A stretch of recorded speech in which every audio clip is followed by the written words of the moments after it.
একটা 15.5 বছরের ফ্যাসিস্টের পরে একটা অভ্যুত্থান হলো, অভ্যুত্থানে ইন্টারিম গভর্নমেন্ট আসলো। তারা যতটা না দেশ নিয়ে চিন্তা করেছেন তার চেয়ে অনেক বেশি সংস্কার, এই যে সংস্কারটাকে আমি খুব ভালোভাবে ধরতাম যদি এই সংস্কারটাকে তারা ওইটা মাথায় রেখে করতেন যে সংস্কারটা পুরাটাই যেন কাজে লাগে। আপনি দেখেছেন যে সংস্কার কমিটি সংস্কারের সঙ্গে কথা বলতে গিয়ে বিভিন্ন দল বিভিন্ন নোট অফ ডিসেন্ট দিয়েছে, প্রায় বড় বড় দল সবাই কম বেশি নোট অফ ডিসেন্ট দিয়েছে। সেটা তখন তারা লিপিবদ্ধ করেছে। কথা ছিল এরকম যে নোট অফ ডিসেন্টগুলো সংসদে পর্যালোচনার পরে এটা রাখা হবে কি হবে না, এটা 2/3 মেজরিটি ভোটে এটা নির্ণয় করা হবে। এবং পাশাপাশি আপনার গণভোটটা হলেও গণভোটটা 2/3 মেজরিটি ভোটে সব কিছুই, এই যে নোট অফ ডিসেন্টের বাইরেও যে সংস্কারগুলো করা হয়েছে এই 133টা অধ্যাদেশ সবগুলোই পাশ করা হবে এরকম 2/3 মেজরিটি। তো যখন সংসদটা হয়ে যায়, ইলেকশন যখন হয় তখন কিন্তু আপনার অল পাওয়ার নির্বাচিত এমপিদের, এমপিরা তখন, এটা কিন্তু সংস্কার থেকেও বলা হয়েছে ওরকম যে লাস্ট ভোট কিন্তু এমপিদের মাধ্যমেই হবে। তো হলো, তো এখন গণভোটটা আপনার একটা বিতর্কিত জায়গায় অবস্থান করছিল, আপনি নিজেও জানেন।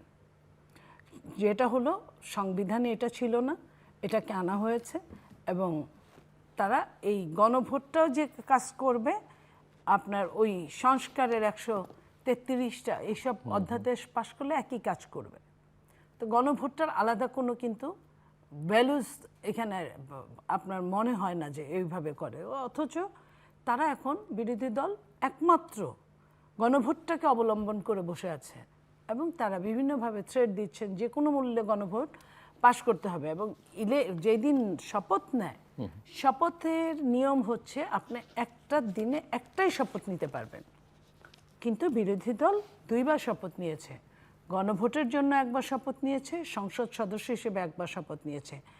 আইনজ্ঞরা এই কথাটা বলেন যে একদিনে 2টা শপথ নিলে একটা শপথ সংবিধান সংস্কার পরিষদ আরেকটা হচ্ছে, তো এটা আগেরটা আপনার ইনভ্যালিড হয়ে যাবে।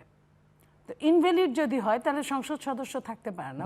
বলতে পারেন যে তাহলে কেন আছে, যেহেতু বিএনপি সরকারে আছে, বিএনপি চায় না যে অনাকাঙ্ক্ষিত কোনো ঘটনা, গণতন্ত্রের শক্তি অর্জন করার জন্য কোনো অনাকাঙ্ক্ষিত আবার ঘটনা ঘটুক, আবার ইলেকশন হোক। ইন দ্যাট কেস বিএনপি নিয়মের বাইরেও কাজ করতে পারে না, নিয়মের বাইরের কথা বলছি না, এটাকে ধরলে অনেক দূর যাওয়া যায়। বিশেষ করে স্বরাষ্ট্রমন্ত্রী যেমন একসময় সংসদে দাঁড়িয়ে বলেছেন যে আমরা অনেক কিছু মেনে নিয়েছি আগে, শুধুমাত্র নির্বাচনটা যেন হয়ে যায়। হ্যাঁ, এটাও আমি আসছি।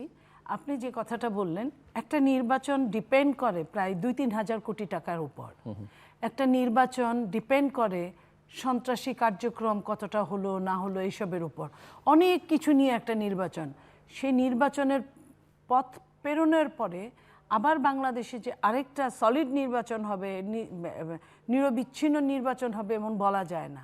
এবং এত টাকার ব্যাপার, যখন বাংলাদেশের অর্থনীতি তলানিতে এবং ধার দেনা করে চলতে হয়, সেই সময়টা আপনার এগুলো সব কিছু মিলে যদি আপনি চিন্তা করেন, দেশ নিয়ে চিন্তা করেন, দেশের আপনার কি বলবো, দেশপ্রেমিক একজন মানুষ হিসেবে চিন্তা করেন, তাহলে আপনাকে কি এই কিছু ছাড় দিতে হয়।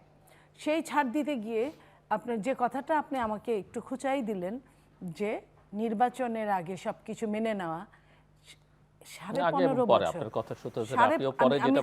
আমি বুঝতে পেরেছি যে এর মধ্যে বাস্তবতা আছে। আমি অস্বীকার করছি না যে বাস্তবতা নাই।